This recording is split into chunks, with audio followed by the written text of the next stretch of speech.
ప్రార్థన చేసుకొని వాక్యంలోనికి వెళ్దామండి. దయగలిగిన మా కన్న తండ్రి, నీకు వందనములు, స్తుతులు, స్తోత్రాలు. ఈరోజు నీ పాఠాన్ని ప్రభా తండ్రి బైబిల్ నుంచి నేర్చుకొనుచుండగా నీవు కృపను తోడుగా ఉంచమని, అలాగే విన్న మాటల ప్రకారం మేము నడుచుకునే గొప్ప కృపను మాకు అనుగ్రహింప చేసి పెట్టమని, సహాయం అందించమని క్రీస్తు నామములో అడిగి వేడుకుంటున్నాం మా కన్న తండ్రి. ఆమేన్. నేటి పాఠము మహత్తు గల మాట. సహజంగా మాటకి చాలా శక్తి ఉందండి. దాని గురించి మనం ఆలోచించినట్లయితే చాలామంది వాళ్ళ మాటలతో ఆకర్షించుకుంటూ ఉంటారు. సినిమాల్లో కూడా చూస్తూ ఉంటాం. వాళ్ళు డైలాగ్స్ చెప్పని, మరి అలాగే మాటల్ని పాటలుగా చేసి పాడటం.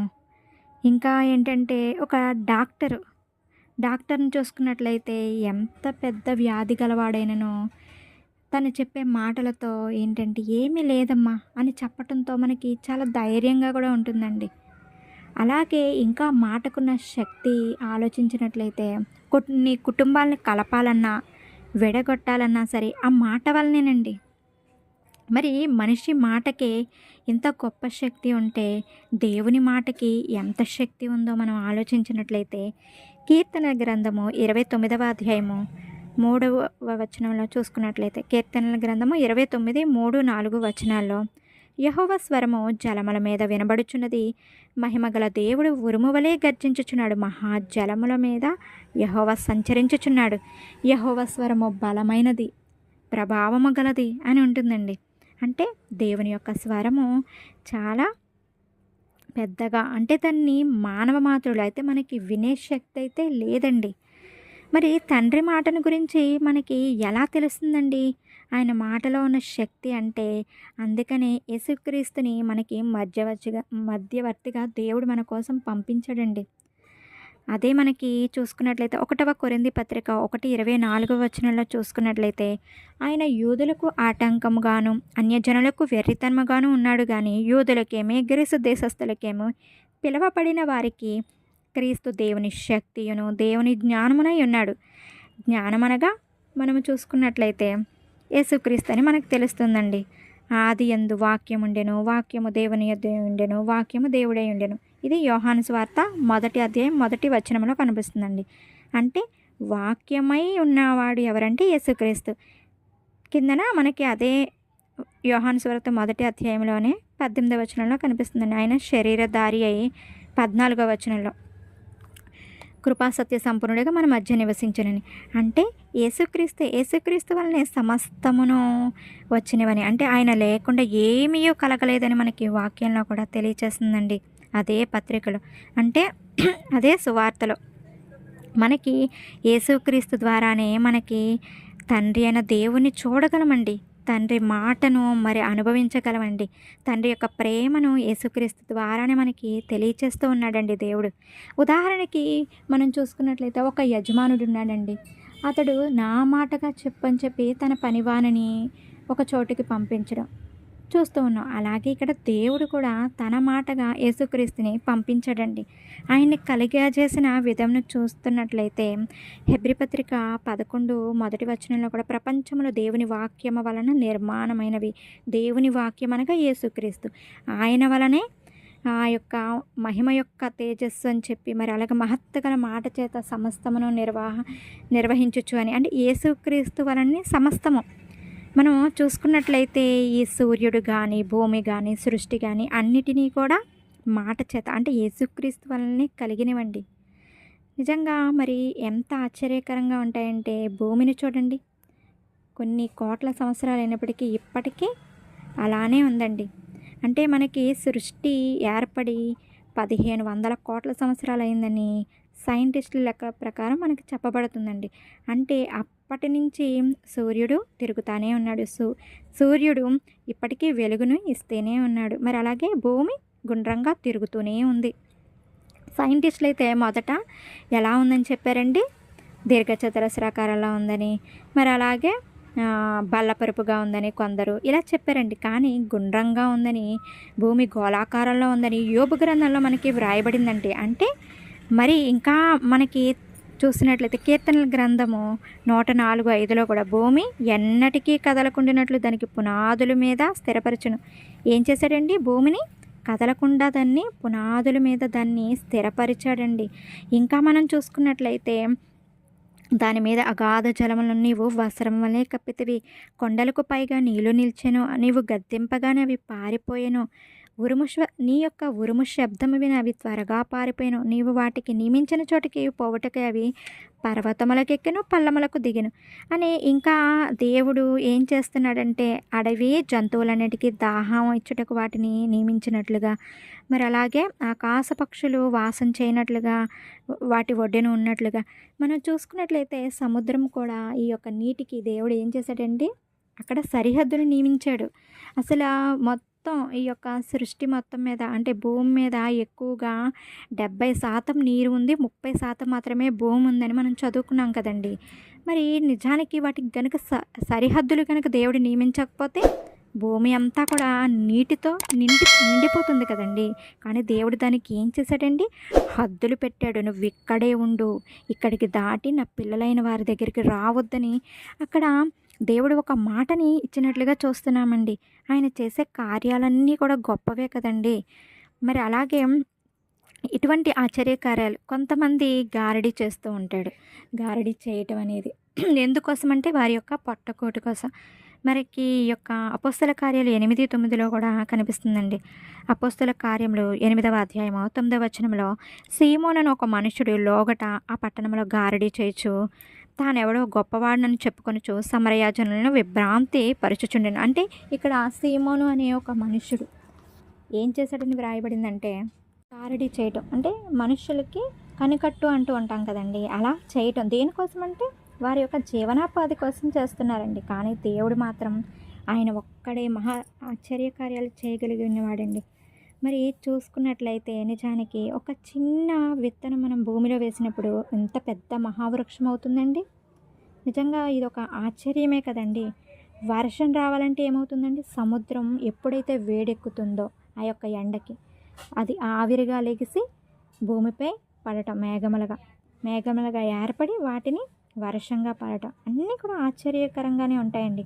ఒక కొబ్బరి నీళ్ళు చూడండి ఎంత ఆశ్చర్యకరంగా, వాటిలో నీళ్లు ఎవరు పెట్టారండి, దేవుడే కదండి. నిజంగా ప్రతిదీ కూడా దేవుడు చేసిన అద్భుతాలేనండి. సృష్టిలోవే కాదండి, మనిషి యొక్క నిర్మాణం కూడా చాలా గొప్పదండి. అదే మాట మనకి కీర్తనలు 139, 13, 14 వచనాల్లో చూసుకున్నట్లయితే, నా అంతరంద్రియములో నీవే కలగజేసేదివి, నా తల్లి గర్భమందు నన్ను నిర్మించిన వాడు నీవే, నీవు నన్ను కలగజేసిన విధము చూడగా భయమును ఆశ్చర్యమును నాకు పుట్టుచున్నది. అందుని బట్టి నేను నీకు కృతజ్ఞతాస్తుతులు చెల్లించుచున్నాను. అంటే దేవుడు చేసే మనిషి యొక్క నిర్మాణం కూడా చాలా గొప్పగా కనిపిస్తుందండి. మానవ దేహంలో ప్రతిదీ కూడా ఆశ్చర్యకరంగానే ఉంటుందండి. చూసుకున్నట్లయితే మనకి ఏదైనా చెయ్యి కానీ కాలు కానీ ఏదైనా ప్రమాదవశాత్తు ఏదైనా జరిగినప్పుడు విరిగిపోయినట్లయితే కొద్ది సెకండ్లోనే వాటిని అతికించాలండి, లేకపోతే అవి పని చేయవండి. మరి అలాగే మన శరీరంలో అంటే ఒక తల వెంట్రుకనైనా సరే ఏ యొక్క శాస్త్రవేత్త కానీ దీన్ని తయారు చేయలేరండి, ఇది అసాధ్యం.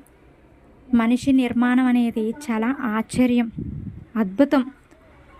మరి అలాగే చూసుకున్నట్లయితే ఒక తాజ్మహల్ని చూడండి, అది కనుక పడిపోయినట్లయితే మరలా నిర్మించగలరు, ఎందుకంటే మనిషి నిర్మించాడు కాబట్టి.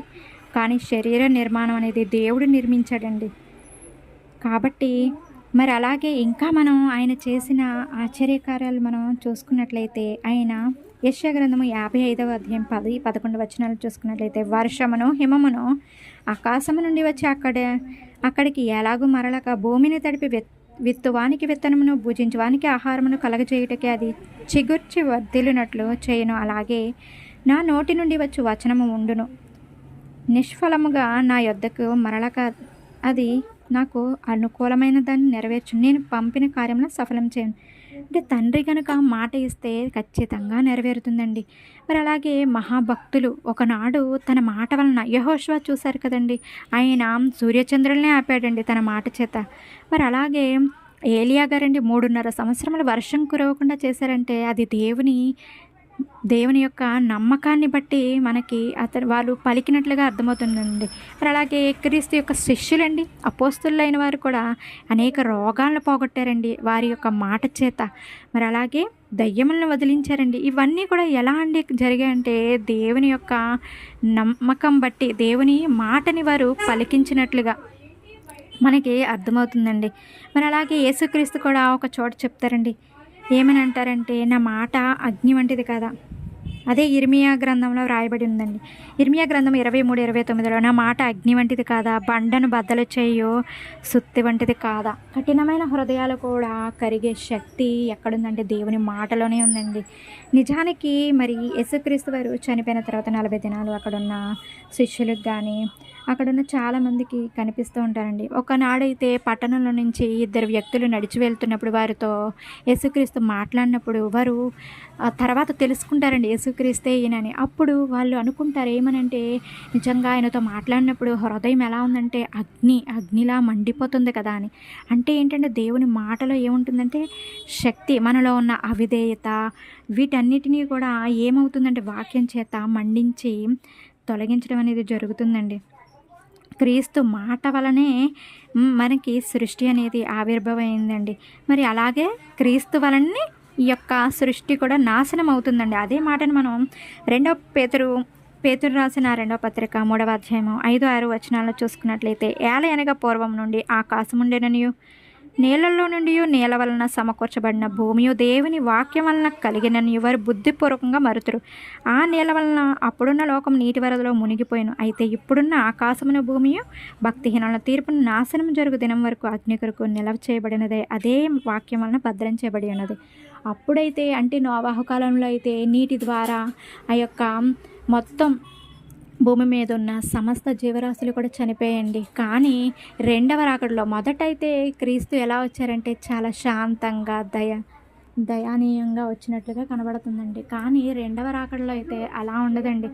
ఎంత భయంకరంగా ఉంటుందంటే క్రీస్తు రాకడ అనేది ఆయన కోపముతో వస్తాడండి, ఉగ్రతతో వస్తాడండి. ఎందుకంటే ఆయన చెప్పిన మాటని ఎవరు వినకపోతే ఖచ్చితంగా ఉగ్రత అనేది మనకి వస్తుందని వాక్యం తెలియచేస్తుందండి. అయితే చాలామంది అనుకునేది ఏంటంటే మరలా వచ్చేది నీటి వల్లనే ప్రమాదం అనుకుంటున్నారండి. కానీ వాక్యం తెలియచేస్తుందండి రెండవ రాకడ అనేది అగ్ని ద్వారా మాత్రమే సంభవిస్తుందని.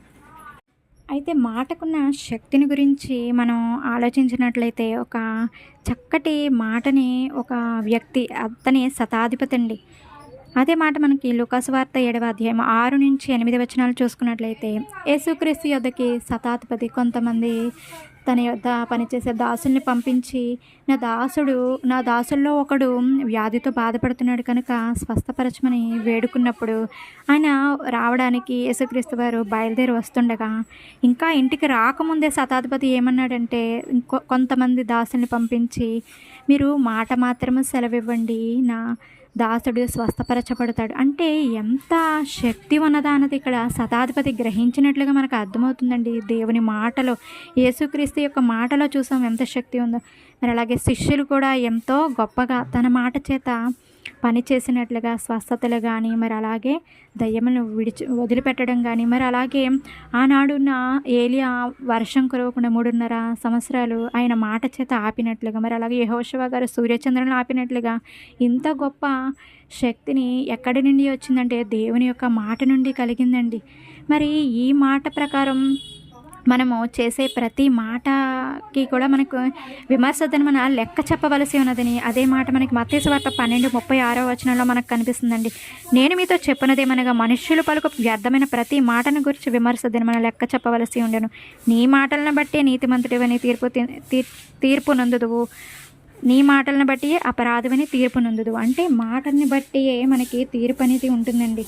కాబట్టి మనము ఈ లోకంలో ఖచ్చితంగా సరే దేవుని యొక్క మాటల్ని ప్రకటించాలని, ఆయన మాట ప్రకారం మనం జీవించాలని, దేవుని కోసం ఎంత ప్రకటించాం, ఏ పని చేసాం అనేది ప్రతి దానికి దేవుడికి లెక్క అప్పచెప్పాలి. కాబట్టి మనం అందరం దేవుని పనిలో ఉండాలని, ఆ మాట ప్రకారం జీవించాలని ఈ నా మాటలు ముగిస్తానండి. Thank you all. God bless you.